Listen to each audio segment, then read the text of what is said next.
YouTubing this? I just pressed record on my end. I was going to say, yeah, I just started recording too. All right, so we're kind of even. Well, it doesn't need to be. It's not a... It doesn't have to be... Your version is so much better. I'm just hoping that my audio is improved from last time. I don't know how to do that. Yeah. Yeah, you sound good. I think I'm closer than I was 2 weeks ago whenever we did the last one. Yeah. And you sound fine to me, for sure. Thank you. Yeah, for sure. Okay. Well, okay. I'll just, I say for this, let's just riff it. Like I say, we did great last time. The conversation certainly went in directions that I didn't expect it to, but I'm open to anything and everything. I've always liked being able to talk to anybody about everything, and I always like the energy you bring for sure. So, yeah. Yay. Well, do you want to do your, I'm sorry, I realized when I listened to that I interrupted your shtick last time, so I'm sorry. You're perfectly fine now. Listen, anybody who's familiar at all with me or my media by now, or like I say, my media, essentially my podcast and whatnot, I'm high energy. I flub up a lot because I'll speak over myself sometimes because I get excited. So I'm always happy to re-record it and fix it in post. And I actually mean that when I say that. I've had to plenty of times. Well, I'm just a huge fan of you. So I feel so relaxed. Like I forget we're even doing a podcast. So when you say things, I just sort of respond. Yeah. Well, no, that's exactly it. I love that energy. But I love your intro, and I respect it, and it needs to come out, without my mouth opening at all. No, you're fine. Like I said, I'm happy to fix it. But, okay, everybody, let's give you... I'm already going to have to fix it because I get too excited. And Bo, this is kind of funny. Okay, everybody, how's it going? Matt is here again for another new Apathetic Vegan podcast. And once again, I have certainly one of my favorite people on, in general, one of the contributors for the TAVPC, that's of course the Apathetic Vegan podcast, and that is Ashley Cummings. Now, as a businesswoman, an entrepreneur, a yogi, a instructor, a yoga practitioner, a vegan, just somebody who is positive mind, body, and soul, but has learned from the worst and taken the best from it, really is not all we can do. I'm always happy to have you on, Ashley, so and thank you so much for your time, your efforts, your light, your energy, all of it. I love it. I love being on your show. I love everything about you. I feel like every time we do one of these, we both learn, and it's like a deck. I can't wait to get more into listening to the Apple Podcasts, but of information. You know what I mean? I even thought about maybe once maybe we gain a little bit more traction on these, having sub questions for our rants, because I think our organic rants are more helpful than sometimes what would be structured. But there's no such thing as a repeat event. So today. Did you want to introduce today's topic? Or? No. Let's just get right into it. Well, that kind of piggybacking on what you're saying, that relates to. A lot of times what I'll do is I'll email questions ahead of time for just anything anybody wants to touch on. Of course, everybody I talk to in all walks of life, all demographics, and one of the first things people usually ask, I have to be vegan. I'm like, no, I'm not vegan. I'm a vegetarian, hence apathetic. I'm trying to be vegan, but if I marry a very patient vegan, all the better. I always make that point here. But that said, I have found that, yes, some of the better podcasts, now not everybody can do it, and I couldn't always do it myself, but I kind of piggyback from your energy. I vibe with your, if that makes sense, where it's easier for me to just go you. I'm sorry, it's easier for you to what? I'm sorry? It's easier for you to, one word came... Oh, to go off the cuff when we're just kind of riffing with you than, some other people. And not everybody's comfortable with it anyway, so, you always kind of read the room and you go from there. But no, I love this. Do you do it every week, this podcast? Do you have a guest every week? It depends. Sometimes I'll put up, I call them, it's kind of corny, I call them way back podcasts because, I've been at this now for 4.5 years, so I have a little catalog built up. The way back ones are usually contributors that I've had on years ago, or maybe semi recently, and or just old solo podcasts. But by and large, I'm lucky enough to have, usually, kind of contributors every week or so. But I was just wondering, meeting, because you were mentioning that some people you feel like it's easier to, you have a camaraderie or back and forth that's easier, and then some it's not as easy, but it doesn't make it not valuable. I was wondering about like, I don't know, meeting new people now. I feel like everyone must be just at very stressed places. Like I feel very empathetic for everyone's heart and soul on this planet. Yeah, yeah. Like in a real way. Like we keep, sorry. No, please go ahead. I was gonna say we keep kind of going through the days, including myself, and eating dinner and doing a podcast and being lucky enough to have shelter. And there's just so many people that have either passed or are like just facing really hellish things, and then so many people left behind from that. And I don't know, maybe we should take it like a second and just like send gratitude to like anyone and everyone that's suffering or something. You know, I just heard myself use that little embarrassing. You just did funny. what? You just did what? No, there's a little feedback. I could hear myself for a second. Not anymore, thank God. I love that only because I understand where you're coming from. That was awesome, Colin. You okay, buddy? That's okay. I can edit that out. So you were saying, sorry? Yeah, that's fine. No, I really appreciate, because there is the East Coast side to me. There's the Jersey guy side to me, you know, that can be blue, that can be vulgar, that likes to break stones. And, you know, again, we've talked about this before, it's how we show love in a lot of parts of the country, but essentially, like, you know. Stones or balls, depending on the week, right? Exactly. But it's just like, but what you're saying, I know there are a lot of people that would roll their eyes at that or think it's corny, but I don't, because it really is, even if it just helps you and your vibes, all the better when you say, just show people some gratitude or just kind of put some positivity out there, even if it doesn't go much beyond your physical presence. Are you trying to say I'm corny? Yeah. Oh, no. My God, I have plenty of people that would break my stones for saying stuff like that, but that's okay. I'm used to, you know, but that's how they show up too. I was kidding. Yeah. No, oh. I was breaking your balls. You're not being corny. You're fine. My God, no, I love it. Yeah. I mean, I think it'd be corny. You know what's corny is like, for example, I went to Soul. Have you heard of Soul Cycle? I don't know. Did Soul Cycle make it? Yeah, they were in New York. You've heard of Soul Cycle, correct? It's like the athletic bike riding, spinning. Yeah. Okay, so they had this whole zenith, I guess, you know, where people were going, and it was all based on like each ride was like, you know, they didn't have packages. That was another whole thing. Like their pricing was $38 a class straight up, and like $2 for the shoes, $2 for water. It was nuts. But one time a client convinced me to go, and it was built on this whole philosophy of spirituality and fitness and and basically working with the right and the left hemisphere of the brain, but in my opinion, kind of a rude way without people's permission. But as it became this like chain situation with, I was gonna say millions of locations, not millions obviously, whatever, however many locations and all these trainings and all these teachers, you know, there's probably 10 or 12 original OG teachers that could carry a class with their legs spinning and sweating and the music so loud and it like felt good and made sense. When I was in that experience, this woman was like, sweat your love, like you could tell she was emulating an experience that she had and maybe even verbatim what she had heard from another person, and that experience had been effective, you know what I mean? But for her it made no sense. Like it just didn't. Well, it's a whole Maya Angelou thing, I think, always as well, that people don't remember what you say, they remember how you made them feel.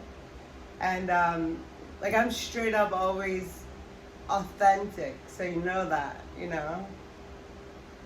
I think people's issues with me are, I don't think, I know, I've kind of faced, either they think I'm bullshit because they're bullshit, so they don't like believe a person like me exists, or like, yeah, we get each other, kind of. But then there's you and I, for levels sure. of getting to know people. What? No, what are you saying? We get each other like you and I? Yeah. Oh no, I'm saying I think in general. Sorry, I was saying about how people in general. I think people in general with me, Ashley Cummings, either Yeah. like think that I'm like, I can tell, especially with women, when I first meet them, they're like, is this girl real, or is she like, you know what I mean? I don't know what the fuck it is, and I don't know why. My dad would explain to me all the time. He's like, Ashley, people won't be ready for you, and no one will ever expect you because you're pretty, you're book smart, and you're street smart. I was just like, shut up, Dad. Like, you're, and I'm not pretty to everyone, you know what I mean? But like, it is, at 40 years old, I can tell you that the way I live my life is more like, I decide whether I trust being around someone with myself, because that's how special I am. And not No, short, no, but special. Not short, bust special. No, I know what you mean. And yeah, I remember you said that before, where your father told you in so many words, like, what was it? Like, everybody knows the real Ashley because you don't hide any other version of yourself, or it's like you're never going to pull your punches. You know, it's just you are who you are. Well, that speaks to You a know, different thing. Like he said, you always know where you stand with Ashley. Yeah, I'm just, I'm always very straight up. Like, I can't pretend to be nice to you. You know, I'm not good at lying. I lied about my age when I was like 7 years old, and like my neighborhood kids, and like my neighborhood kids, and like my high school kids. It was like a whole thing, and it scarred me. So. That's too funny. That's too funny. Yeah. We all have our stuff, you know. Oh yeah. Well, I mean, a lot of that goes into the whole stereotypical components of what we all put up with, what every person puts up with, based on their demographics and whatnot. And I mean, if you virtue of being out in California, now I know like one of the main stereotypes that, God, if I haven't heard from one podcast, I've heard it from plenty. You know, people that just lived out there or try to pursue careers in entertainment out there and media and whatnot, where they say it's like, A, either people are thin-skinned, you don't know it right away, or B, they're thin-skinned and they don't let you in on it, but then Wait, they they're remember thin, skinny, and what? later on, or they're kind of like fake with you. So. Wait, hold on. You said they're thin, skinny. Oh no, thin-skinned, like the. Oh, thin-skinned. People Right, here right. in Los Angeles. Yeah, and in California. In the Yeah, it's crazy. business. Like in the industry, like in the entertainment industry. Yes, I yes, think exactly. And that's it's a stereotype. very dark Yeah. group of dark people. Yeah. I mean, here I am trying to pursue my dramedy series, and it's funny doing the research and trying to get it out to various streaming services and production companies. You know, listen, I'm fully prep ready and available, mind, body, and soul to get out to California to film it out there, especially if the deal comes my way, and I'm not against it at all. But at the same time, too, there are a lot of trappings of that industry that I have zero interest in, and in fact don't want to be on the radar, or don't want it on my radar. Oh, And sure. I think that's my benefit, yeah. Well, you know, the one thing that I would say, and having limited, the stuff I know about the industry is from my sister, and then from just my gut and my intuition, and then from like teaching yoga out here and stuff. But what I would say would be a benefit for you and anyone else that's already out in Hollywood or is pursuing careers in that, either entertainment, whatever. I think right now is a opening for a whole new Hollywood to come in, but it's like, it's gotta be now, it's gotta be strong, and like it could be a good Hollywood, you know, like, and start over with like, you know, songs of the pedos.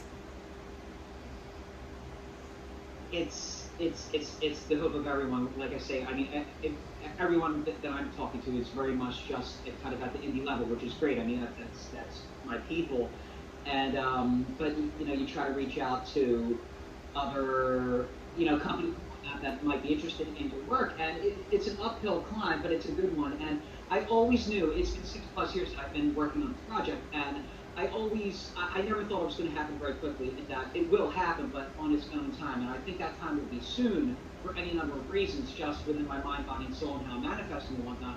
But I realized that this could be one of the better times to try. One of the more weird times because of COVID and the lockdowns and, you know, just everything happening in the country and the world.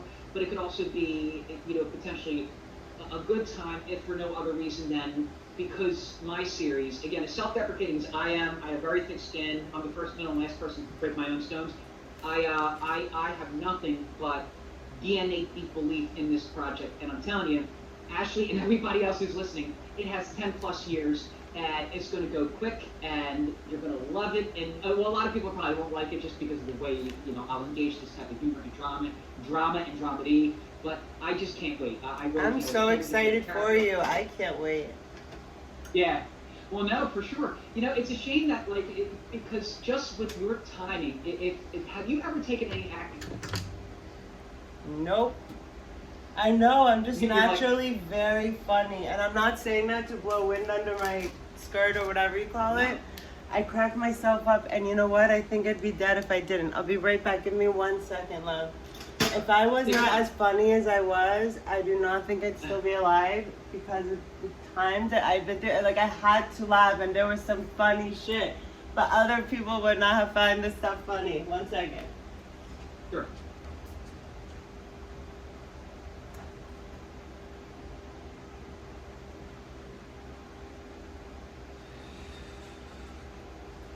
Okay, love. But you were saying something about my timing.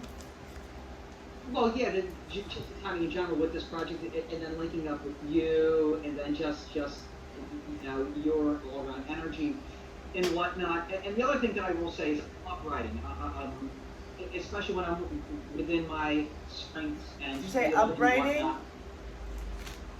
whatnot. What did you say? Writing. What's Yeah. upwriting? Yeah, writing. Writing. Say again? I thought you said upwriting. I'm like, what's upwriting? You just said writing. Correct? Writing, yes. Okay. Yes. No, for sure. And yeah, it's been a passion of mine since I was a kid, and I really have improved in many ways. But it's like I think, like, okay, how could I write Ashley in as a character or into an episode, or have you become like a recurring character or something like that? Maybe it's a conversation about the Kama Sutra and Tantra. Well, essentially, play an exaggerated version of yourself. You're a yogi within the universe of my show, and you're also like a Tantra expert, and you help my character, or my best friend's character, or my character's best friend, I should say, or just any number of reasons. But yeah, speaking of that, that's I could just like, well, I was just like making a segue. I'll do anything, and I have a lot of funny ideas. I could be like this just popped in my head, but you know, like Miss Genie, like I Dream of Genie. I just like for the whole office and just like solve everyone's problems randomly, but like none of you guys admit that you see me. So you guys all have like this secret, and you're not sure if you're actually crazy or if you do see this like cool chick that comes in and helps you with stuff, and or a lot of other things. No, that's great, because every time you come in, like, you're only alone with each core character. So the other core characters never see you with each or the other one. And I could just be an inside of everybody in a way. I could be a representation of every person in a sort of spiritual way, you know? I could be like everyone could have, you know how like in, you might be too young for the movie Three Amigos, when he says everyone has their El Guapo. Like everyone has their little Ashley inside. Which would be like, you know, just like Karma says. I'm just kidding. But do you want, I will go off on this forever, but should we get to, just because I do have notes, on Tantra and what we wanted this episode to be about? We can always take different different paths. Okay, cool. That I've been on my Sorry? own path, and a different path is an understatement, and part of that path, Ashley and I were talking, Oh. and we're texting, is, the Kama Sutra, the Kama Sutra and Tantra and whatnot, because there's a whole world out there I don't know, even though I'm engaging it in a solo way. It's never been partnered, obviously.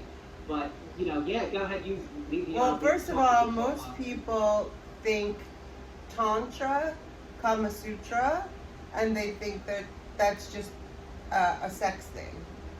Is that correct or is that incorrect? Yeah, I would assume Before- most people, the assumption is, yeah. Oh, sorry. Before you looked into it and we talked about doing this episode, had you looked into it before and known that there was more than the Kama Sutra, which most people know because it's been sort of brought into the mainstream? Sutra, at least. With Tantra, I knew there was more to it than just, the sexual component, sensual component. But yeah, no, not the. Do you think the average person knows that there's more to, like, do you think 99% of people in the United States know that there's more, okay, do you think 99% of the people in the United States that knows what Tantra is, or knows what the word Tantra, or whatever, knows anything more than the Kama Sutra? My guess would be no. You just looked into it. Okay, cool. Because I don't think it's not normal, but unless you're like a yoga teacher or like someone like that. Did you get the stuff that I sent you? Did it align with what you've seen before? Well, it was a couple nights ago. I'm sorry?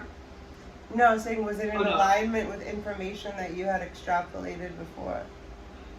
Oh, for sure. Well, no, especially like I said, it's hard to text about it. The yantras. Well, no, I sent you. I guess what I sent you was the wrong thing, or the copy paste thing. Yantra is part of Tantra. Tantra is an umbrella word, but okay. So Upanishads is an ancient. The Vedas both are tantric texts, technically.